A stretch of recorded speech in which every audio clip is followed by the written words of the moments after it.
Hey, what is up guys, it's Top Gaming Tech Place here. Welcome back to the channel. So in this video we shall go through my 120 plus installed apps on my PS4.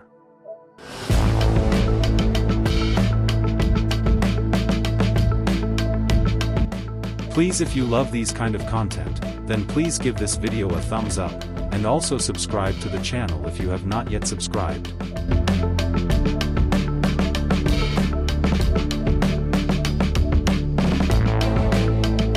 So I have over 6 GB of storage installed inside my PS4, that is 2 GB internal and 4 GB extended, so if you have any question let me know in the comments section.